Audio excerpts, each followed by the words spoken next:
नहीं, इसके लिए आडवाणी जी को सबसे पहले बहुत बहुत बधाई और माननीय प्रधानमंत्री जी को साधुवाद। बहुत ही अच्छा काम उन्होंने किया है। इस काम के लिए आडवाणी जी बिल्कुल डिजर्व करते हैं और लगातार उन्होंने पूरा जीवन लगाया है लोगों के लिए संघर्ष में। तो ऐसे लोगों का सम्मान तो होना ही चाहिए। यह काम प्रधानमंत्री जी के नेतृत्व में भारत की सरकार ने किया है। बहुत ही अच्छा काम है, प्रशंसनीय काम है। आडवाणी जी के समय से भी आप राजनीति में कैसे व्यक्तित्व देखते हैं आडवाणी जी को? नहीं, देखिए, आडवाणी जी का जो कमिटमेंट रहा है उसके प्रति अ, हर तरह से मजबूती से और लगातार लगे रहना उनकी खासियत रही है। तो इस दृष्टि से उनका योगदान देश के लिए भी है और हर तरह से जो उपाधि, जो अभी सम्मान उनको मिला है, इसके लिए वो डिजर्व करते ही थे। तो भारत सरकार ने सम्मान दिया। इस बात के लिए बार-बार प्रधानमंत्री जी को साधुवाद देंगे। बिहार में सब सरकार बन गई है लेकिन कैबिनेट एक्सपेंशन अभी तक नहीं हुआ है।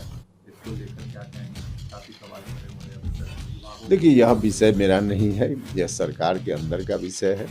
तो इस मामला में जो सरकार में अंदर में लोग हैं, तो माननीय मुख्यमंत्री जी का ही विशेष रूप से इस पर विशेषाधिकार उन्हीं का है। तो वही लोग जवाब दे पाएँगे, इस पर मेरी क्या टिप्पणी होगी। काफ़ी समय के बाद आपकी भी कल सीएम से मुलाकात हुई थी सर। हाँ, सीएम हम तो बार-बार जिस वक़्त हम थे ही जेडीयू में, उस वक़्त हमने बार-बार कहा था, उनसे मिल कर के भी, अलग से मीडिया के माध्यम से भी, कि नीतीश जी जिस रास्ते पे चल पड़े हैं, वह ठीक नहीं है। कई तरह की बात हमने उस समय कही थी और आज फिर से जब एनडीए में लौट आए हैं, तो मेरी पुरानी जो भी बातें थी, सब सच साबित हो गई। यह तो सब लोगों के सामने है। तो हम चाहते भी थे कि नीतीश जी फिर से आ गए, तो पार्टी की ओर से शिष्टाचार मुलाकात हुई है हमारी और हम लोग जाकर कल उनको हमने बधाई दी है। जीतन राम मांझी सर सवाल खड़े कर रहे हैं कि उन्हें 2 सीट चाहिए मंत्रिमंडल में, इंडिपेंडेंट है, उनको जमीन नहीं मिल रहा है, निवेश नहीं मिल रहा है। आरजेडी के तरफ से उनको ऑफर था सीएम बनने का, फिर भी वो एनडीए में है। नहीं, देखिए, यह विषय भी सरकार के अंदर का विषय है।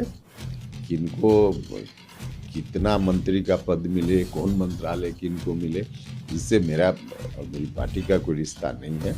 सरकार के अंदर का विषय है। आप एनडीए के पार्टी सर क्या लगता है मांझी जी बार्गेनिंग कर रहे हैं या एनडीए में गेम बिगाड़ने की कोशिश कर रहे हैं? नहीं, नहीं, देखिए, इस तरह से चीज़ों को नहीं लेना चाहिए। मांझी जी सीनियर लीडर हैं और अपनी पार्टी के लिए, अपने लोगों के लिए कुछ बोल रहे हैं, तो इसमें बुराई क्या है?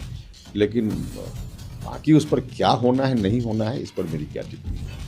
एनडीए के अंदर सर 40 सीटों को लेकर कब तक हम लोग देखेंगे कि सीट बंटवारा हो रहा है? आप लोग भी 3-4 नहीं, 5 देखिए, क्या सीट बँटवारा को लेकर एनडीए में बिल्कुल आप लोग चिंता मत कीजिए। समय पर हो जाएगा, ढंग से हो जाएगा, कोई दिक्कत नहीं होगी। सीट किसको कितनी मिले, यह ध्येय हम लोगों का नहीं है। यह ठीक है कि गठबंधन में सीटें तो अलग-अलग पार्टियों को मिलेगी और उसके आधार पे लोग चुनाव लड़ेंगे। लेकिन 40 में 40 कैसे जीता जाए, लक्ष्य हमारा यह है। क्या लग रहा है उम्मीद इस बार भी 40 पे 40 है क्योंकि पिछली बार एक गया था विपक्ष से। नहीं, इस बार तो शायद कोई अपवाद के रूप में भी न रहे। 40 में 40 एनडीए जीतेगा, क्योंकि प्रधानमंत्री जी के प्रति लोगों के मन का जो ट्रस्ट है, हाल के दिनों में और बढ़ा है। तो सब समाज के सभी वर्ग के लोगों का झुकाव है, आकर्षण है, तो 40 में 40 जीतेंगे। एक आखिरी सवाल सर, अब कांग्रेस और आरजेडी अकेले बच गई है, ममता ने भी उसे क्लियर कर दिया है कि कुछ नहीं है हम लोग। क्या होगा इनका इंडिया ब्लॉक जो बना था? देखिए, हम तो शुरुआती दिनों से कह रहे हैं कि कोई ब्लॉक व्लॉक नहीं बनना है इन लोगों का, क्योंकि स्वार्थ के आधार पे एक साथ आए हुए लोग हैं। सबका अपना-अपना स्वार्थ है और जहाँ कहीं भी कोई मिलकर कोई चीज़, नई चीज़ बनाने की बात होती है, तो लोगों को कॉम्प्रोमाइज़ करना पड़ता है। 2 कदम आप चलिए, 1 कदम हम चलें, तब होता है। कुछ चीज़ हम छोड़ें, कुछ चीज़ आप छोड़िए। लेकिन वहाँ जो लोग हैं, सब लोग खुद अपना स्वार्थ कैसे पूरा करें, इसके लिए हैं। कॉमन इंटरेस्ट या देश का इंटरेस्ट नहीं है वहाँ।